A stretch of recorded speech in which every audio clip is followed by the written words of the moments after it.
ഈശോ മിശിഹായിൽ ഏറ്റവും അധികം സ്നേഹിക്കപ്പെടുന്ന മാതാപിതാക്കളെ, സഹോദരീ സഹോദരങ്ങളെ,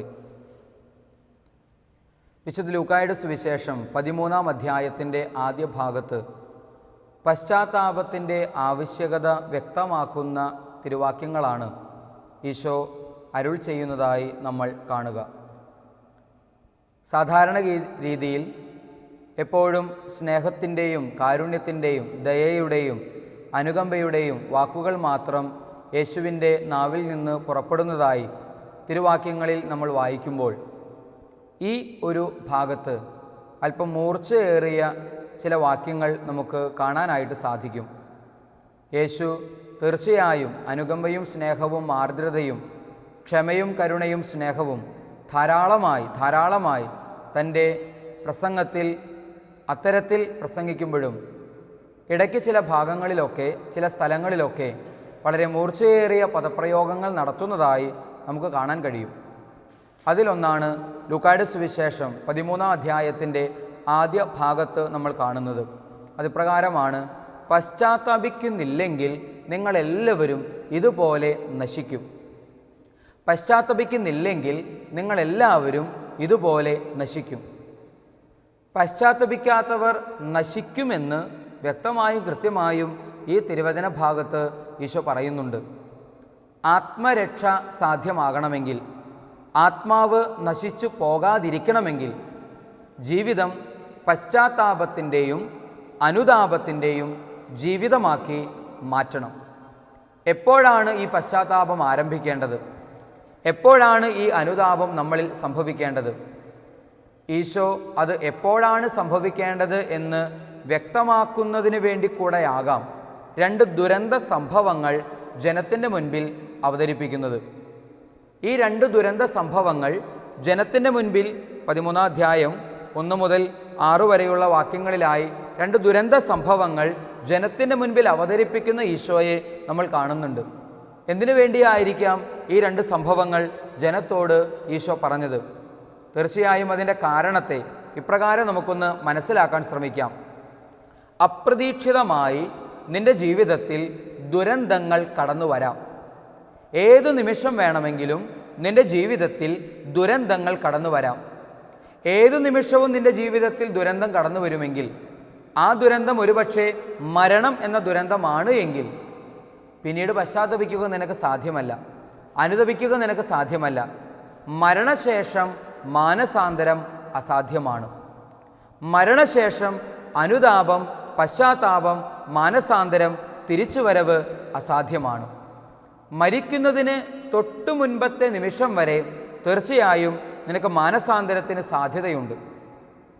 മനസ്താപത്തിന് അവസരമുണ്ട്, അനുതാപത്തിന് അവസരമുണ്ട്. എന്നാൽ ഏത് നിമിഷം മരിക്കുമെന്ന് അറിയാത്തതുകൊണ്ട് അനുദിന ജീവിതം ഓരോ നിമിഷവും അനുതാപത്തിൻ്റെയും പശ്ചാത്താപത്തിൻ്റെയും മാനസാന്തരത്തിൻ്റെയും നിമിഷമാക്കിയും ദിവസമാക്കിയും നീ മാറ്റുക. കാരണം ദുരന്തം ഏത് നിമിഷവും ജീവിതത്തിൽ സംഭവിക്കാം. മരണം ഏതു നിമിഷവും ജീവിതത്തിൽ സംഭവിക്കാം.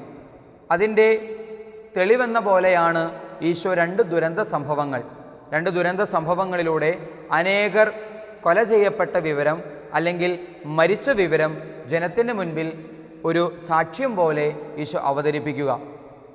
അതിലൂടെ ഈശോ പറയാൻ ആഗ്രഹിക്കുന്ന കാര്യം ഇതാണ്: ആ വ്യക്തികൾ, 2 ദുരന്തങ്ങളിലൂടെ മരണമടഞ്ഞ വ്യക്തികൾ തീർച്ചയായും മരണത്തിന് തൊട്ടു മുൻപത്തെ നിമിഷം വരെ അറിഞ്ഞിരുന്നില്ല തങ്ങളുടെ ജീവിതത്തിൽ ഉടനെ തന്നെ മരണം സംഭവിക്കുമെന്നും. നമ്മൾ തന്നെ ഒന്ന് ആലോചിച്ച് നോക്കുക. ലോകത്തിൻ്റെ വിവിധ ഭാഗങ്ങളിൽ, നമ്മുടെ നാട്ടിലുൾപ്പെടെ പലപ്പോഴും ബോംബ് സ്ഫോടനത്തിലൂടെ അനേകർ കൊല ചെയ്യപ്പെടാറുണ്ട്. വാഹന അപകടങ്ങളിൽ അനേകർ മൃതിയടയാറുണ്ട്. മറ്റു പല രീതിയിലുള്ള അപകടങ്ങളിലൂടെയും ഓരോ ദിവസവും മനുഷ്യരെ മരിക്കാറുണ്ട്. ഒരുപാട് പേർ അപ്രതീക്ഷിത മരണത്തെ അഭിമുഖീകരിക്കാറുണ്ട്.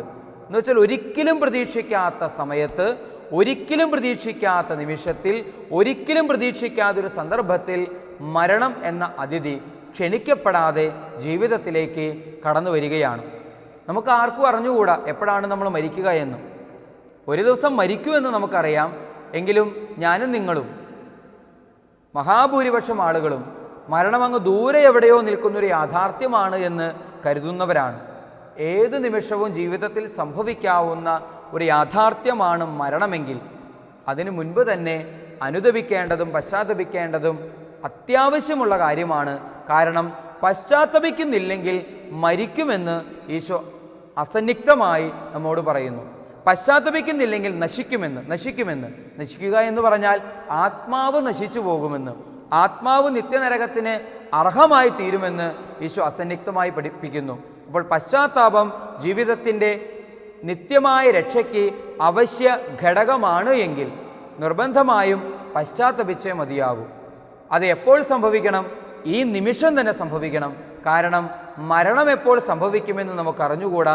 മരണത്തിന് ശേഷം പശ്ചാത്താപവും അനുതാപവും മാനസാന്തരവും അസാധ്യമാണ് താനും. ഞാൻ ഓർക്കുന്ന 1-2 സംഭവങ്ങൾ. ജെറുസലേം ധ്യാന മന്ദിരത്തിൽ എല്ലാ മാസവും 2ാമത്തെ ഞായറാഴ്ച മുതൽ വെള്ളിയാഴ്ച വരെ, എല്ലാ മാസവും 2ാം ഞായർ മുതൽ വെള്ളിയാഴ്ച വരെ 6 ദിവസം നീണ്ടു നിൽക്കുന്ന താമസിച്ചുള്ള ധ്യാനമുണ്ട്. ഈ ധ്യാനത്തിൽ ഒരിക്കൽ ഇവിടെ പങ്കെടുത്ത് കടന്നുപോയ 2 വ്യക്തികൾ, അവർ വിദ്യാർത്ഥികളാണ്. പ്ലസ് ടുവിലും 10ലും പഠിക്കുന്ന 2 വിദ്യാർത്ഥികൾ. അവർ അയൽവാസികളും സുഹൃത്തുക്കളും കൂട്ടുകാരുമൊക്കെയാണ്. ധ്യാനം കഴിഞ്ഞു പോയി ആ മാസം തന്നെ, ഒരുപക്ഷെ തൊട്ടടുത്ത ആഴ്ചയാണെന്ന് ഞാൻ വിചാരിക്കുന്നു, കൃത്യമായി ഞാൻ ഓർക്കുന്നില്ല, 2 പേരും സ്വന്തം കുടുംബാംഗങ്ങളോടൊപ്പം ദൂരെ എവിടെയോ ഒരു വിനോദയാത്രയ്ക്ക് പോവുകയാണ്. മറ്റെങ്ങുമല്ല, അതിരപ്പള്ളി, വാഴച്ചാൽ ഈ സ്ഥലങ്ങളിലേക്കായി ഇതാ അവർ ഒരു വിനോദയാത്രയിൽ പങ്കെടുക്കാനായിട്ട് പോകുന്നു. എന്നാൽ അവിടെ വെച്ച് ആ 2 കുട്ടികളും വെള്ളത്തിൽ മുങ്ങി മരിച്ചു പോകുന്ന ഒരു ദുരന്തം സംഭവിച്ചു. പിന്നീട് ആ മാതാപിതാക്കളും കുടുംബാംഗങ്ങളും ഒക്കെ ഇവിടെ വന്ന് ഏറെ സങ്കടത്തോടെ, വേദനയോടെ കരഞ്ഞ് പ്രാർത്ഥിക്കാൻ വേണ്ടി ഇവിടെ വന്നിരുന്നു. വൈദികരെല്ലാവരും അവർക്ക് വേണ്ടി പ്രത്യേകം പ്രാർത്ഥിച്ചു. സാധിക്കുന്നിടത്തോളം അവരെ ആശ്വസിപ്പിക്കാനായിട്ട് ശ്രമിച്ചു. തുടർന്നുള്ള ഞങ്ങളുടെ പ്രാർത്ഥനകളിലും അവരെ പ്രത്യേകം ഓർക്കുകയും ചെയ്തു. ഞാൻ പറയാൻ ആഗ്രഹിച്ച കാര്യം ഇതാണ്. ധ്യാനം, ഒരാഴ്ചത്തെ ധ്യാനം കൂടി ഏകദേശം 1-2 ആഴ്ചയ്ക്കുള്ളിൽ അവരുടെ ജീവിതത്തിൽ സംഭവിച്ച ഒരു വലിയ ദുരന്തം. അവരിതാ മരണത്തിലേക്ക് വഴുതി വീഴുകയാണ്. 2 രീതിയിൽ വേണമെങ്കിൽ നമുക്കിതിനെ വ്യാഖ്യാനിക്കാനായിട്ട് സാധിക്കും. ഒരുപക്ഷെ വിശ്വാസത്തിൽ കുറവുള്ള വ്യക്തികൾ അല്ലെങ്കിൽ അവിശ്വാസികളായ വ്യക്തികൾ ഈ ദുരന്ത സംഭവത്തെ വ്യാഖ്യാനിക്കുന്നത് ധ്യാനം കൂടിയിട്ടും അവരുടെ ജീവിതത്തിൽ ദുരന്തമാണല്ലോ സംഭവിച്ചത്. ധ്യാനം കൂടി, വചനം കേട്ട് അനുഗ്രഹം പ്രാപിച്ച് തിരിച്ചു വന്നിട്ട് ദൈവം കൊടുത്ത സമ്മാനം മരണമായിരുന്നല്ലോ. അല്ലെങ്കിൽ ആ കുടുംബാംഗങ്ങൾ, മാതാപിതാക്കൾ, സഹോദരങ്ങൾ ഒരുപാട് പ്രതീക്ഷയോടെ മക്കളെ ധ്യാനത്തിന് പറഞ്ഞു വിട്ടു. അവർ ധ്യാനം കൂടി അനുഗ്രഹിക്കപ്പെട്ട് തിരിച്ചു വന്നു. പക്ഷെ അവരുടെ ജീവിതത്തിൽ ഒരാഴ്ചയ്ക്കുള്ളിൽ വലിയൊരു ദുരന്തം സംഭവിച്ചു. ഇങ്ങനെ വേണമെങ്കിൽ ചില വ്യക്തികൾക്ക് ചിന്തിക്കാം, വ്യാഖ്യാനിക്കാം, ആ രീതിയിൽ അതിനെ മനസ്സിലാക്കാനായിട്ട് ശ്രമിക്കാം. എന്നാൽ മറ്റൊരു രീതിയിൽ ചിന്തിക്കുകയാണെങ്കിൽ ദൈവം അവർക്ക് കൊടുത്ത അവസാനത്തെ അവസരമായിരുന്നു ഈ ധ്യാനം. മറ്റൊരു വാക്കിൽ പറഞ്ഞാൽ അവരിത് ആത്മാർത്ഥമായി ധ്യാനത്തിൽ പങ്കെടുക്കുന്നു, അനുദപിക്കുന്നു, നല്ലൊരു കുമ്പസാരം നടത്തുന്നു, വചനം ശ്രവിക്കുന്നു, ജീവിതത്തിൽ കൃപ സ്വീകരിക്കുന്നു. അഭിഷേകത്തിൻ്റെ നിറവിൽ, അനുഗ്രഹത്തിൻ്റെ നിറവിൽ അവരിതാ സ്വന്തം ഭവനങ്ങളിലേക്ക് മടങ്ങുന്നു. ആ അഭിഷേകത്തിലും കൃപയുടെ നിറവിലുമൊക്കെ ആയിരിക്കുന്ന സമയത്ത് മരണമിത അപ്രതീക്ഷിതമായി അവരെ തേടിയെത്തുന്നു.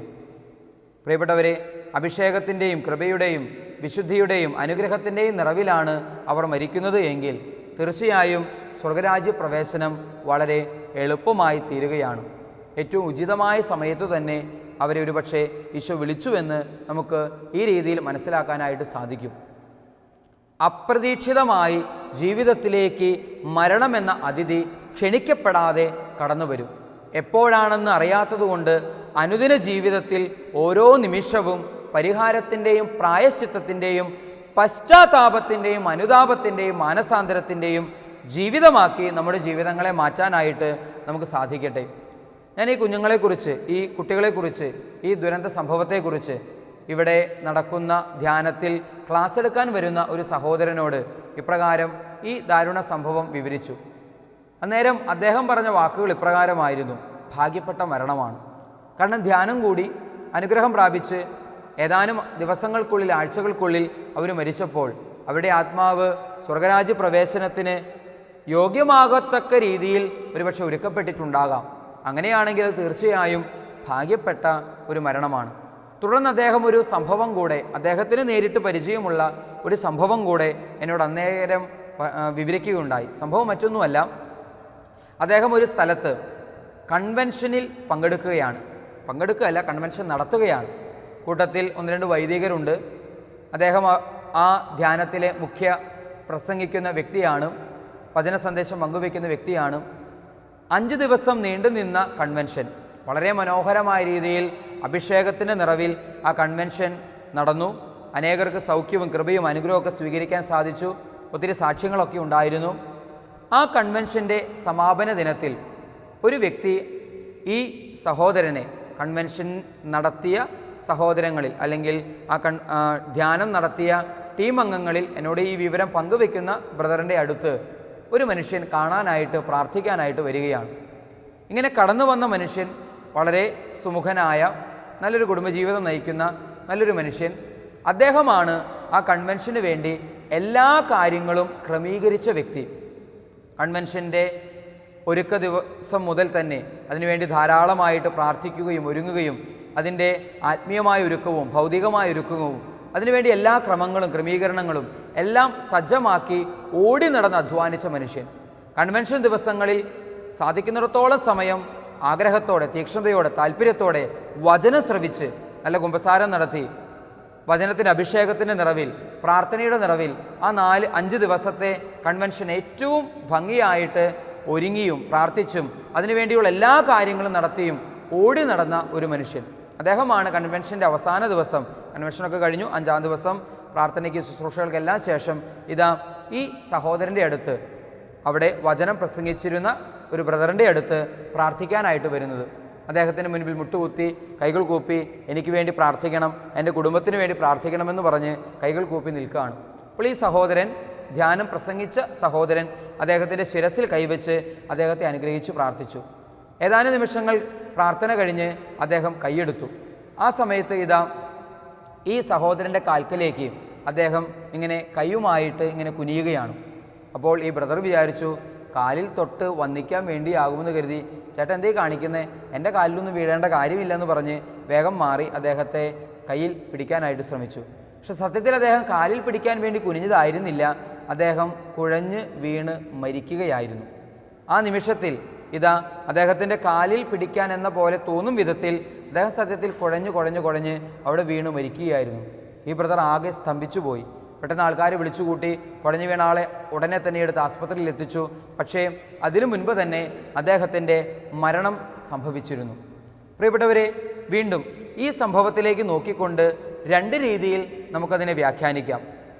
വേണമെങ്കിൽ ഇപ്രകാരം വ്യാഖ്യാനിക്കാം: ഇത്രത്തോളം ഒരു കൺവെൻഷന് വേണ്ടി അധ്വാനിച്ചു, കഷ്ടപ്പെട്ടു, പ്രയാസപ്പെട്ടു, ബുദ്ധിമുട്ടി, പ്രാർത്ഥിച്ചു, ഒരുങ്ങി, നല്ല രീതിയിൽ, മനോഹരമായ രീതിയിൽ, ഒരു കുറവുമില്ലാത്ത രീതിയിൽ കൺവെൻഷൻ അവിടെ സംഘടിപ്പിക്കുന്നതിന് വേണ്ടി അധ്വാനിച്ച, കൺവെൻഷൻ്റെ കൺവീനറായി പ്രവർത്തിച്ചൊരു മനുഷ്യൻ.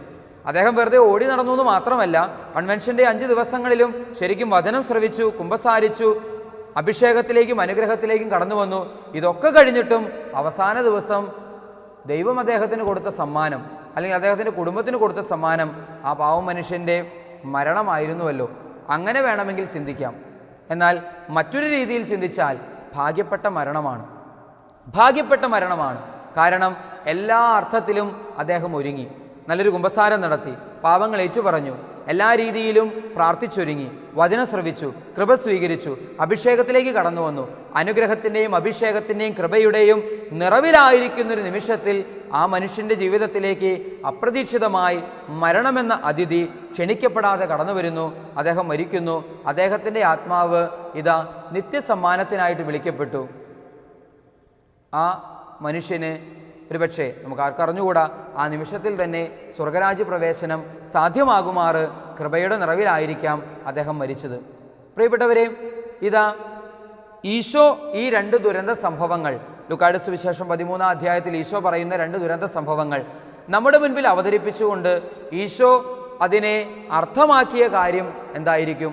അപ്രതീക്ഷിതമായി ക്ഷണിക്കപ്പെടാതെ നിന്റെ ജീവിതത്തിൽ മരണമെന്ന ദുരന്തം കടന്നു വരാം. അതുകൊണ്ട് പശ്ചാത്താപത്തിൻ്റെ ജീവിതം ഓരോ നിമിഷവും ഓരോ ദിവസവും നീ നയിക്കുക. കാരണം മരണശേഷം അനുതപിക്കുക സാധ്യമല്ല, മരണശേഷം മാനസാന്തരപ്പെടുക സാധ്യമല്ല. പശ്ചാത്താപിക്കുന്നില്ലെങ്കിൽ തീർച്ചയായിട്ടും നശിക്കും.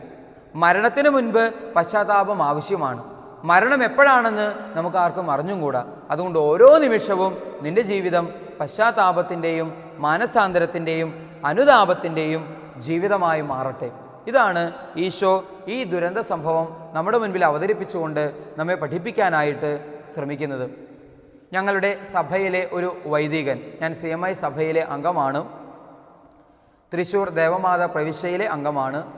CMI സഭയിലെ തൃശ്ശൂർ ദേവമാതാ പ്രവിശ്യയിലെ അംഗമായിരുന്ന ഒരു വന്യനായ വൈദികൻ ഒരിക്കൽ ബലി അർപ്പിച്ചുകൊണ്ടിരിക്കുമ്പോൾ, സമൂഹ ബലി, അനേകം വൈദികർ ഒരുമിച്ചുണ്ട് ബലി അർപ്പിച്ചുകൊണ്ടിരിക്കുകയാണ്.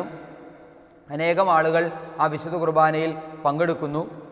കുർബാന അർപ്പണം കഴിഞ്ഞു, വിശുദ്ധ കുർബാന സ്വീകരണം കഴിഞ്ഞു, കുർബാന അർപ്പണം കഴിഞ്ഞു. വിശുദ്ധീകരണത്തിൻ്റെ ബലിപീഠമേ സുസ്തി എന്ന പ്രാർത്ഥന ചൊല്ലി പ്രാർത്ഥന തീരുന്നതോടെ ഈ വൈദികൻ അവിടെ കുഴഞ്ഞു വീഴുന്നു. അദ്ദേഹത്തെ ആസ്പത്രിയിൽ എത്തിക്കുന്നതിന് മുമ്പ് അദ്ദേഹം മരണമടഞ്ഞിരുന്നു, ഇഹലോകവാസം വെടിഞ്ഞിരുന്നു. പ്രിയപ്പെട്ടവരെ, ചിന്തിക്കുമ്പോൾ, ഈ മരണത്തെക്കുറിച്ച് ധ്യാനിക്കുമ്പോൾ, അല്ലെങ്കിൽ ഈ മരണത്തെക്കുറിച്ച് ചിന്തിക്കുമ്പോൾ അനേകം വൈദികർ ആദ്യമായി പറഞ്ഞ ഒരു കമൻറ്റ് ഞാൻ ഓർക്കുകയാണ്. എൻ്റെയും വിശ്വാസവും അതുതന്നെയാണ്, ഭാഗ്യപ്പെട്ട മരണമാണ്, ഭാഗ്യപ്പെട്ട മരണമാണ്. പ്രിയപ്പെട്ടവർ, ചിന്തിച്ചു നോക്കിയേ, ബലി അർപ്പിച്ച് വിശുദ്ധ കുർബാന സ്വീകരിച്ച് ബലിപീഠത്തോട് അവസാനമായി യാത്ര ചൊല്ലുകയാണ്. ഇനി ഒരു ബലി അർപ്പിക്കാൻ ഞാൻ വരുമോ ഇല്ലയോ എന്ന് എനിക്കറിഞ്ഞുകൂടാ എന്ന് പറഞ്ഞുകൊണ്ട് ആ നിമിഷത്തിൽ തന്നെ കുഴഞ്ഞു വീണ് മരിക്കാൻ സാധിക്കുക എന്ന് പറഞ്ഞാൽ അതിനേക്കാളും വലിയ എന്തു ഭാഗ്യമാണ് ജീവിതത്തിൽ ഉണ്ടാകേണ്ടത്. മരിക്കുകയാണെങ്കിൽ അങ്ങനെ തന്നെ മരിക്കണം. എൻ്റെ ഈ ജീവിതത്തിലെ ഏറ്റവും വലിയ ആഗ്രഹം അതാണ്. ഏറ്റവും വിശുദ്ധമായൊരു ഹൃദയത്തോടെ, കുമ്പസാരത്തിന് ശേഷം വിശുദ്ധമായൊരു ഹൃദയത്തോടെ, മനസ്സറിഞ്ഞ് ഹൃദയം നുറുങ്ങി കണ്ണുനീരോടെ സ്നേഹത്തോടെ ത്യാഗത്തോടെ വിശുദ്ധ കുർബാന അർപ്പിച്ച് സ്നേഹത്തോടെ കർത്താവിനെ ഹൃദയത്തിൽ സ്വീകരിച്ച് അതിനുശേഷം അവസാനമായി വിശുദ്ധീകരണത്തിൻ്റെ ബലിപീഠമേ സുസ്തി, കർത്താവിൻ്റെ കബറിടമേ സുസ്തി, നിന്നിൽ ഞങ്ങൾ സ്വീകരിച്ച കുർബാന കടങ്ങളുടെ പൊറുതിക്കും പാപങ്ങളുടെ മോചനത്തിനും കാരണമാകട്ടെ, ഇനി ഒരു ബലി അർപ്പിക്കുവാൻ ഞാൻ വരുമോ ഇല്ലയോ എന്ന് എനിക്ക് അറിഞ്ഞുകൂടാ എന്ന് പറഞ്ഞതിന് ശേഷം ആ സമയം നിത്യസമ്മാനത്തിനായിട്ട് വിളിക്കപ്പെടുകയാണ് എങ്കിൽ അതിനേക്കാളും വലിയ ഒരു ഭാഗ്യവും ജീവിതത്തിൽ കൈവരാനില്ല.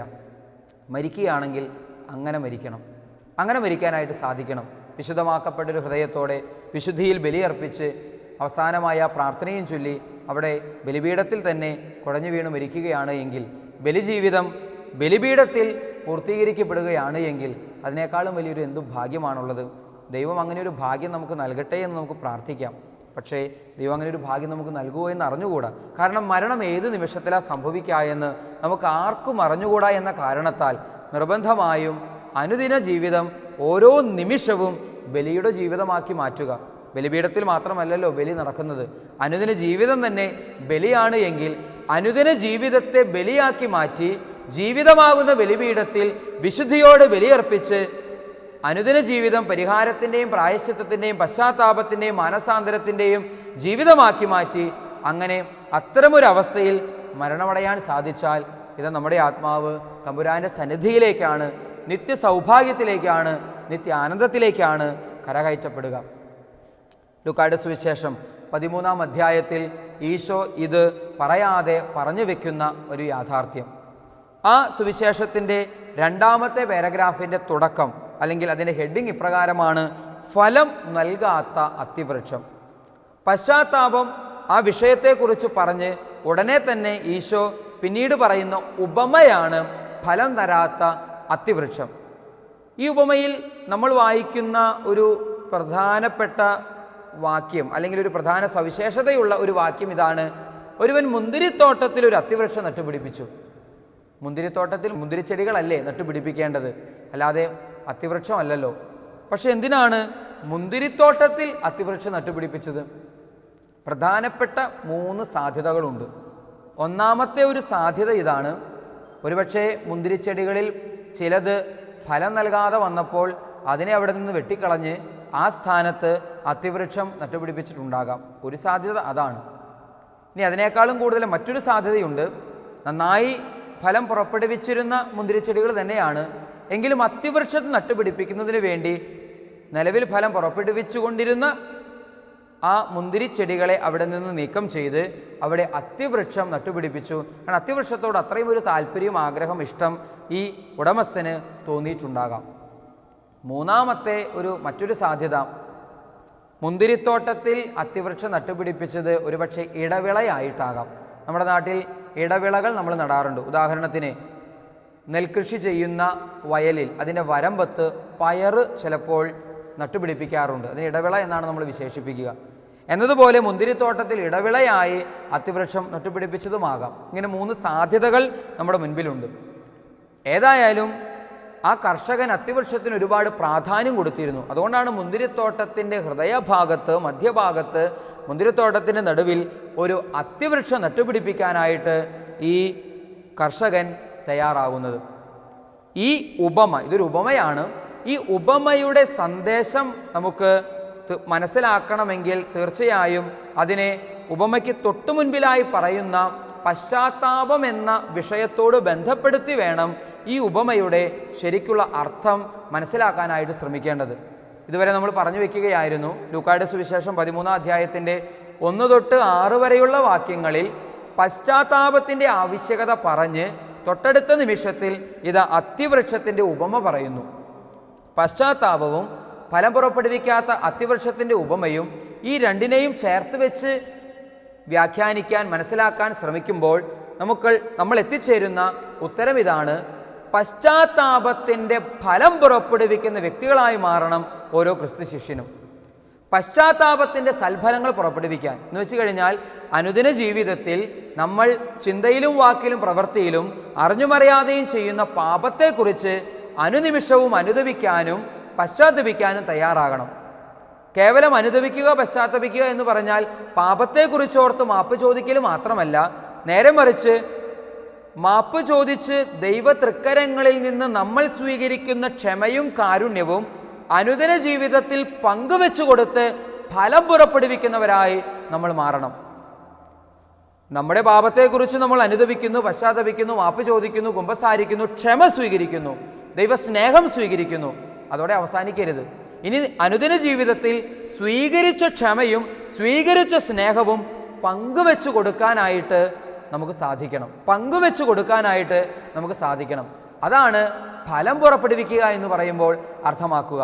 പശ്ചാത്താപം, ഫലം പുറപ്പെടുവിക്കൽ, ഇത് രണ്ടും ചേർത്ത് വെച്ചിട്ടാണ് ഈ സുവിശേഷത്തിൽ 1 തൊട്ട് 9 വരെയുള്ള വാക്യങ്ങളിലായിട്ട് നമുക്ക് മനസ്സിലാക്കാനായിട്ട് സാധിക്കുക. അതുകൊണ്ട് അനുദിന ജീവിതം പശ്ചാത്താപത്തിൻ്റെ ജീവിതമാക്കി, അനുദിന ജീവിതത്തിൻ്റെ ഓരോ നിമിഷവും പശ്ചാത്താപത്തിൻ്റെ നിമിഷമാക്കി നമുക്ക് മാറ്റാം. ഓരോ നിമിഷവും ആത്മപരിശോധനയ്ക്ക്, അതത്ര പ്രായോഗികമല്ല എങ്കിൽ ദിവസത്തിൽ പല പ്രാവശ്യമെങ്കിലും, ചുരുങ്ങിയ പക്ഷം ഓരോ ദിവസവും കിടക്കുന്നതിന് മുൻപെങ്കിലും നമ്മൾ നമ്മുടെ അന്നേ ദിവസത്തെക്കുറിച്ച് ധ്യാനിക്കുക, ചിന്തിക്കുക, മാപ്പ് ചോദിക്കുക. അതിനുശേഷം തമ്പുരാൻ്റെ സന്നിധിയിലേക്ക് തിരിച്ചു നടക്കാനും മനസാന്തരത്തിൻ്റെ ജീവിതം നയിക്കാനും തയ്യാറാവുക. ദൈവതൃക്കരങ്ങളിൽ നിന്ന് സ്വീകരിക്കുന്ന ക്ഷമയും സ്നേഹവും ഔദാര്യപൂർവ്വം ചുറ്റുമുള്ളവരിലേക്ക്, നമ്മുടെ മാതാപിതാക്കൾ, സഹോദരങ്ങൾ, ജീവിത പങ്കാളി, മക്കൾ, അയൽവാസികൾ, സുഹൃത്തുക്കൾ എല്ലാവരിലേക്കും അത് പങ്കുവെച്ചു കൊടുക്കാൻ, പരിചയമുള്ളവരിലേക്കും അപരിചിതരിലേക്കും അത് പങ്കുവെച്ചു കൊടുക്കാൻ, നമ്മളുടെ ജീവിതത്തിൽ കണ്ടുമുട്ടുന്ന എല്ലാ വ്യക്തികളെയും സ്നേഹത്തിലേക്കും ക്ഷമയിലേക്കും കാരുണ്യത്തിലേക്കും സ്വാഗതം ചെയ്യാൻ, അങ്ങനെ പശ്ചാത്താപത്തിൻ്റെ ഫലം പങ്കുവെച്ചു കൊടുക്കുന്ന, ഫലം പുറപ്പെടുവിക്കുന്ന അത്തിവൃക്ഷങ്ങളായി നമ്മൾ ഓരോരുത്തരും രൂപാന്തരപ്പെടാൻ ഇതാ ഈശോ നമ്മളെ ക്ഷണിക്കുന്നു. അതിനുള്ള കൃപയും അനുഗ്രഹവും ഈശോ നമുക്ക് പ്രദാനം ചെയ്യട്ടെ എന്ന് പ്രാർത്ഥിക്കുന്നു, ആശംസിക്കുന്നു. ഈശോ നമ്മെല്ലാവരെയും അനുഗ്രഹിക്കട്ടെ. പിതാവിൻ്റെയും പുത്രൻ്റെയും പരിശുദ്ധാത്മാവിൻ്റെയും നാമത്തിൽ ആമേൻ.